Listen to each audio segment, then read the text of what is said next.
Returning to Katahdin, an Appalachian Trail dream. Have you ever dreamt of hiking the AT? Bruce Matson did, so we're going to follow him every step of the way.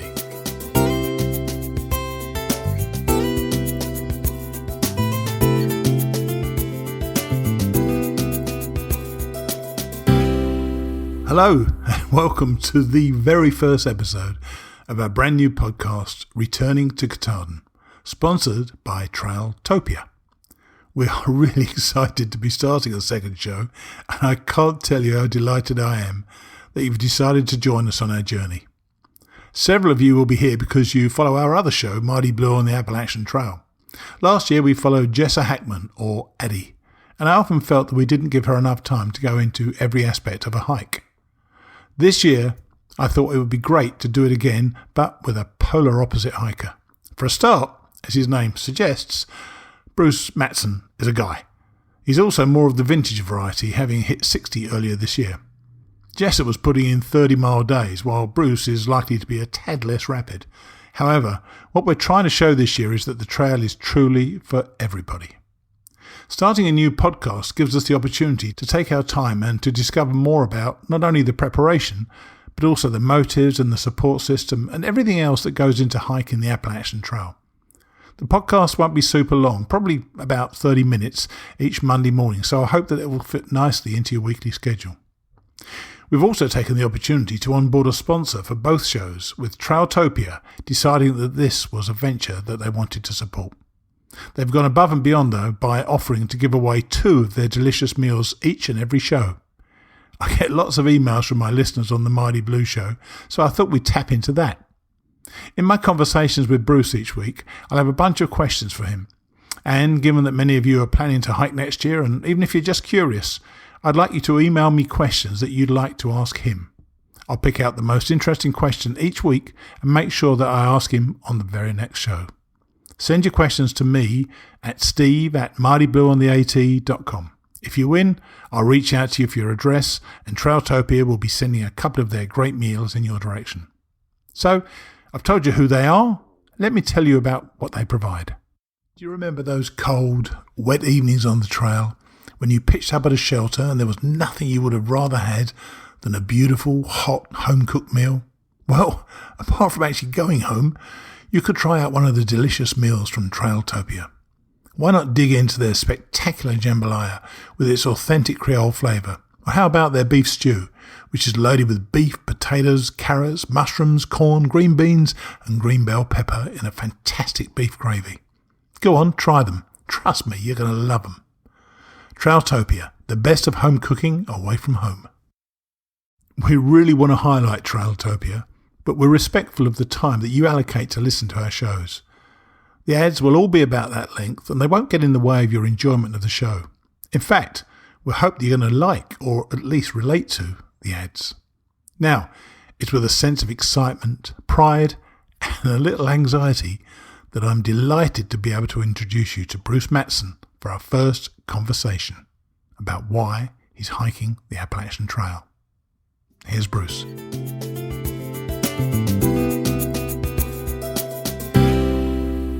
Okay, this is being our first episode.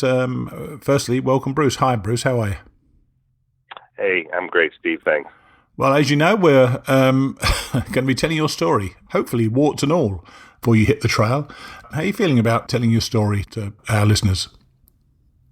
Generally fine. I don't know how many warts we're going to get into, but everybody has them. But I'm happy to pursue this. It was good to listen to Jessa last year, so there's always some trepidation, but I think all in all, it's all for a good cause, and yeah, absolutely. Looking forward to it. Cool, great. Now, I know that this adventure has been kind of reaching out to you for a really long time now. So why don't you tell us about how you first came to learn about the AT and why it held such a place in your heart for so long? Sure, yeah, it has been a while.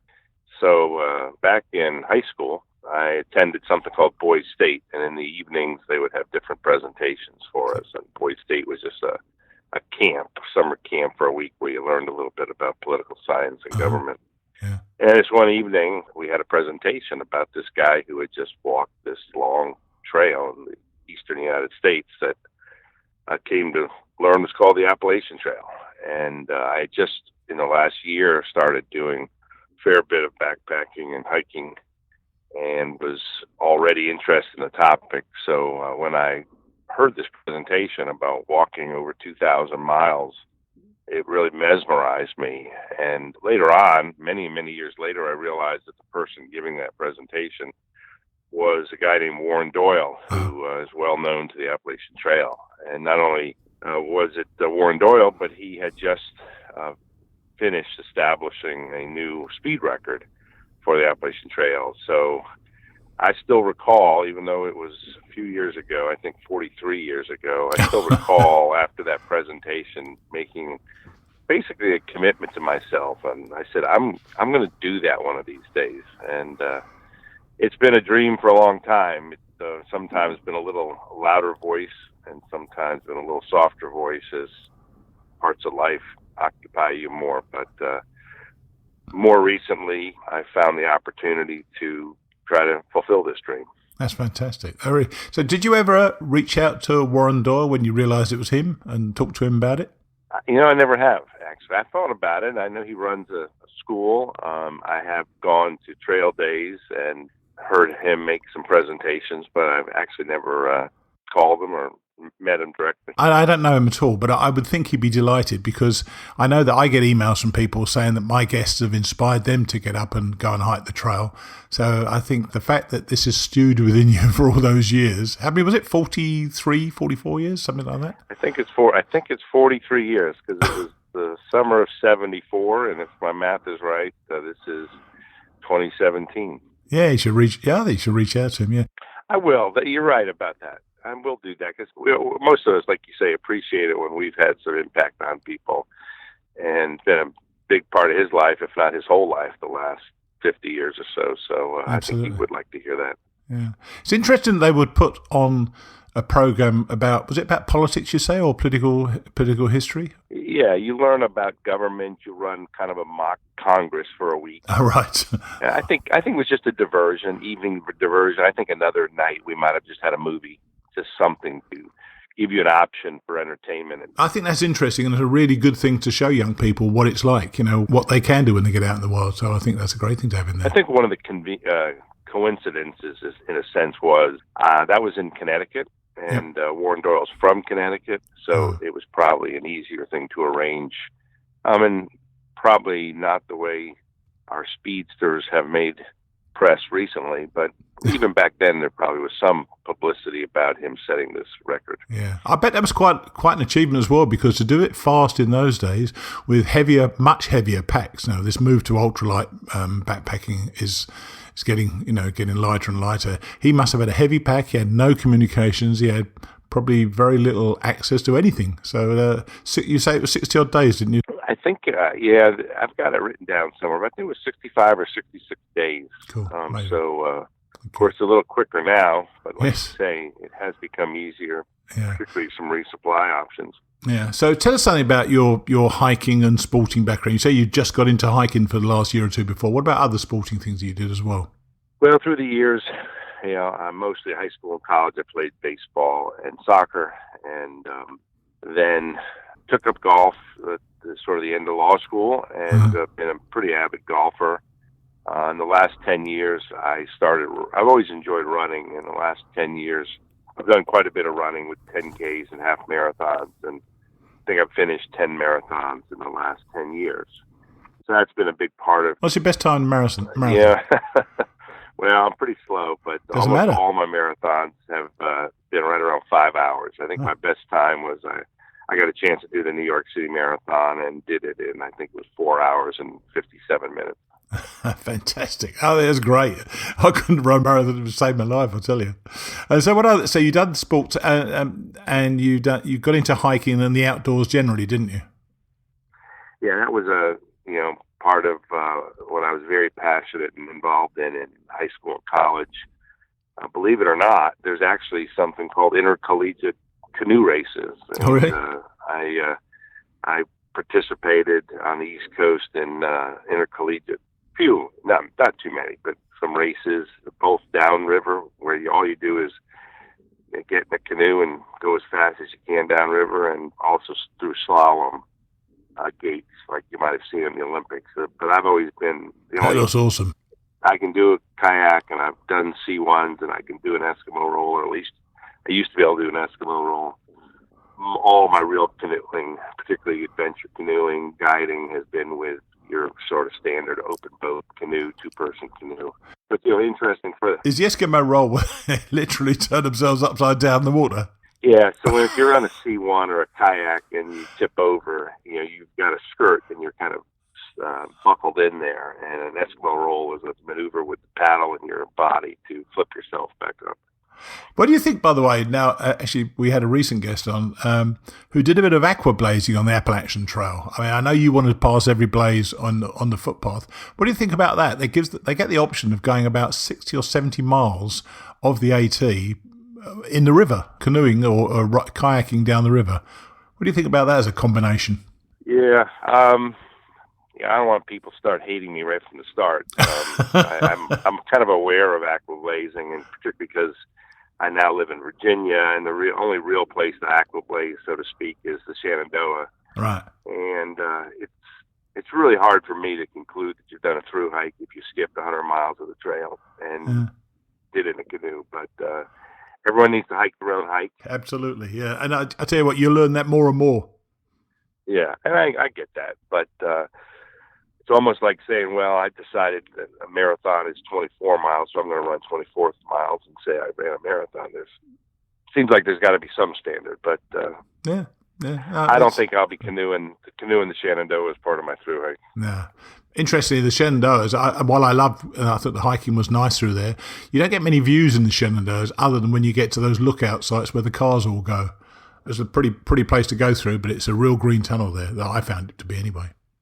So let's go back to 1974 and that lecture with Warren Dahl. Did he, from what you recall of it, he obviously struck a chord in your mind.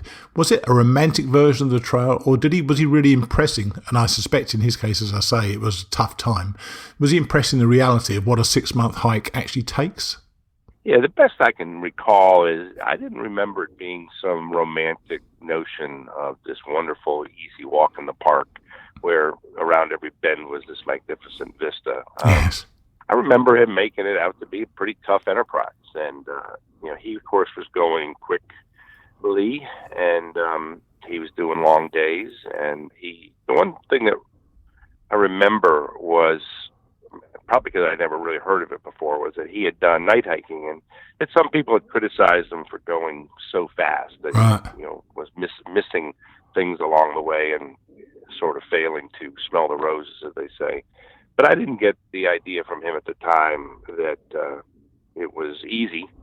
It's hard not to think of an adventure like this with some bit of romance, adventure. And in fact, one of the things I've tried hard to do as over the last 4 years as I've been planning this is I keep asking myself, am I in love with the idea, the romance of the hike, or do I really appreciate what I'm getting into? So try to keep that top of mind. I don't think you can ever do it completely, but and so when I've gone out on shakedown hikes or when I did the Camino, I've tried to think about, how does this translate into how much will I enjoy this through hike effort on a day-to-day basis.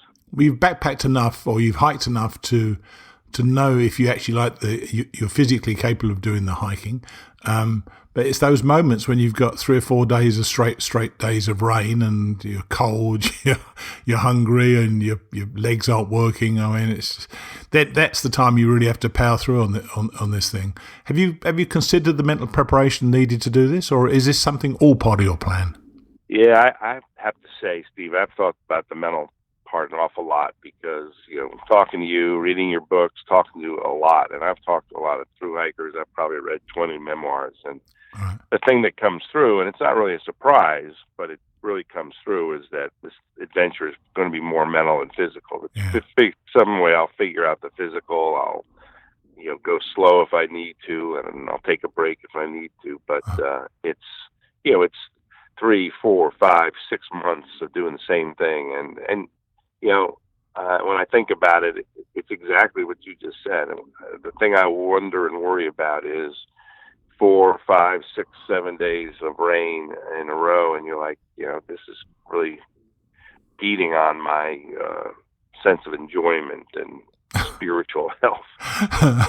There are so many. You could be playing golf at Pebble Beach. I mean, what's the difference? Work it out. What do you actually want to do? I the way I think about it, Dave, I was kind of very conflicted before I started. And I read somewhere, and I'm sure it was AWOL somewhere, I think it was, in a bookstore in Dahlonega, and he said something like, it's got to be the thing you want to do more than anything else this summer, or in your case, next summer.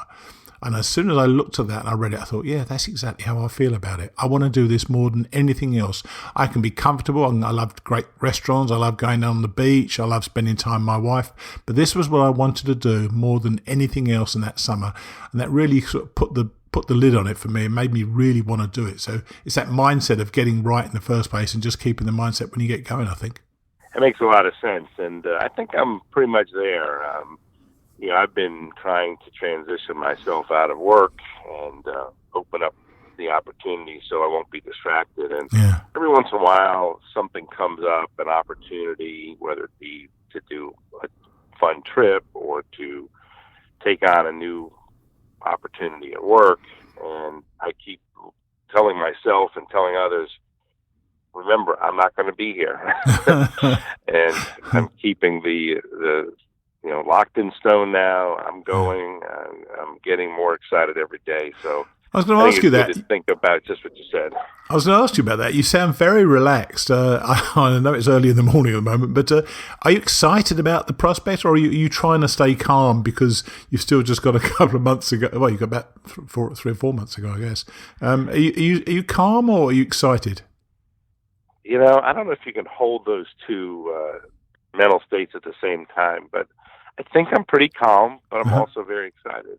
So I don't think it's overwhelming me on a day-to-day basis, but it's always very near top of mind. And when it's near top of mind, it's really about the excitement of the journey and getting a chance to get started. I still have some things to do to get ready, but I could slap things together and get on the trail in a couple of days if I really had to.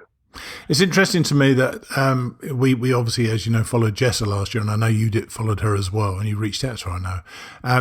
And they heard you. She was just becoming a lawyer. This was before she started her career. You're at not the culmination, not necessarily the end, but you're towards the end of your career certainly.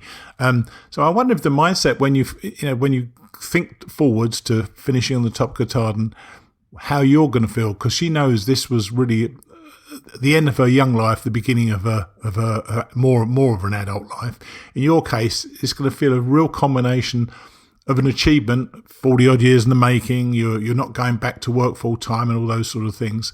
Have you considered how different that is? Yeah, I don't think I actually thought of it just quite the way you put it, but I think it's a very good observation. I don't know how those experiences can be the same. Jessa's got this whole life ahead of her, and the anticipation and the dreaming and the planning that probably went on in her head is very different than, I think my walk will be more of a reflection about what I've done, what I've done well, what I haven't done well, and I think they are different. I think the achievement can be similar, but in terms of thinking about the self-reflection aspect of it, almost by necessity, I think it's probably going to be different. Yeah, sure. So is this the right time for you, do you feel? Was there ever a time in your younger life when you could have done this, or do you feel this is a really good time for you to be doing this? Yeah, it's pretty, as you know, it's pretty common for people out on the trail to be in their 20s or in their retirement years. And I guess the best time I had to do this in my younger years was right after school, and I opted to backpack through Europe, but that was a very different kind of backpacking, as you know, jumping on trains and staying in hostels and cheap hotels and seeing most of Western Europe, which is one of the greatest things I've ever done. I'm sure. But once law school and a career and a family came along, it barely crossed my mind other than I really want to do this someday. So I did have an opportunity a few years ago. My law firm asked me to take on some other responsibilities where I use that to chart out a course that would lead to this time off that's now upon us. And so it's good for me. You never know when something physical happens to you when you get a little older, and I certainly have friends who've had things happen where they couldn't take this hike right now. So I don't want to wait any longer. Let's put it that way. Yeah, you're blessed. I tell you, you're blessed to have the opportunity. You're blessed to have the health to do it as well. A lot of I know a lot of our listeners are listening because they physically feel they can't do it. I think you're going to be a great example, though, as somebody who's got the physical strength. You're now going to prove your mental strength to do it. So I think that's incredible. And I'm kind of wondering, do you feel at all, like, as we've mentioned in the past before we started this program, when we mentioned on my podcast, you're raising a lot of money for ATC. Do you feel that you're pressuring yourself with that at all when they're raising the fundraising? That's a good question. It'd be hard to say no. I think it has to come along with some pressure. So I hadn't thought of it that way. That's why I think it's a great question. But I am putting some pressure on myself. So I think it's doable, and I think the hike is so important for me that I'm not going to let it adversely affect the hike. But I think if I don't keep that challenge or that tension in front of me so that I can manage it, I think it could have an impact on the hike. So I think asking that question and making me even more aware of it will be helpful. But the hike's really important to me, and if something has to give, I probably will be selfish and just concentrate on the hike and maybe defer some of the fundraising until I finish. Well, I would think when you first, you've had a career, you've had a successful career, and I know from that because we've talked obviously quite a bit before. You've had a successful career. I think people who have successful careers or are successful at their jobs they thrive on pressure in many ways. So I personally don't think fundraising for you is going to be that much pressure because you've always thrived on pressure. Let's face it, if you've been a lawyer for all these years, and I know you're on a number of quite good lawyers lists, then you've done pressure before, so I wouldn't worry too much about that. But I just, in fact, I think it's probably a great motivating factor. So when you have those lousy days, and when you have those lousy days, you're going to react and you'll think to yourself, I'm going to keep going. I've just got to keep going. And one of the reasons will be because you're raising so much money to do so much good for the ATC. Yeah, those are really good observations, Steve. I appreciate that. Part of the motivation to raising the money was, this is a one-time pretty big thing I'm doing here. And I wanted to get the most out of it. And I thought by adding the fundraising challenge would be something to help make it memorable. And of course, I'll be chasing you down 2 or 3 times a week on the when you're climbing up and down mountains. And if I catch you in a bad mood, I want to hear some of those things as well, because you're gonna have some really interesting times. And I meant to ask you, by the way, are you prepared for communications in terms of I'm not sure we have. I wonder whether have we talked about the your mobile carrier? Are you Verizon or your AT&T? Because there'll be 2 camps saying one way or the other it's going to be a problem. Right. My normal carrier is Verizon, and most people told me they're better on the trail for coverage anyway. Everyone says that. Yeah, great. Okay. Well, look, I as you know, I'm is just as excited, I think, as you are. I love this idea of vicariously walking through other people, and I'm this year I'm going to commit to following you all the way through. I won't be doing what I sadly did to Jess last year by leaving her with about a couple of weeks to go. And I'm very excited for the hike. I'm very excited for us to explore more about your motivations and your gear. And we're even going to speak to a member of your family, still to be identified, and also 1 or 2 of your colleagues to see what they think about this crazy old fool going out and going out into the woods. So I think we're going to have fun with this, and I'm really looking forward to it, and we'll catch up again next week. All right. Thanks, Steve. I am looking forward to it. I do think it'll be fun. I do. Take it easy. Bye. Cheers.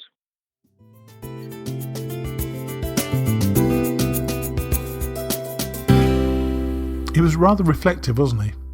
Man, has he wanted to do this for a long time.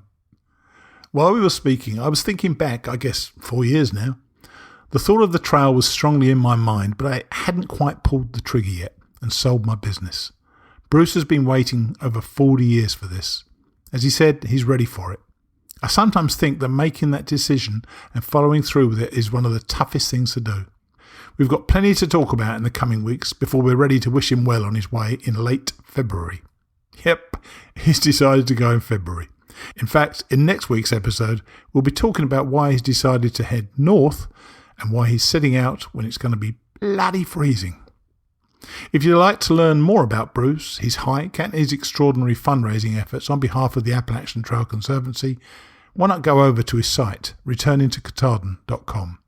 That's returningtokatahdin.com. There you'll be able to subscribe to his newsletter and, if I can work out the technology in time, find this podcast. All the various links will be in the show notes. Don't forget to ask your questions for next week, and please also head over to trailtopia.com, that's trailtopia.com, to see the goodies in store for you when you win. Bruce and I will see you next week.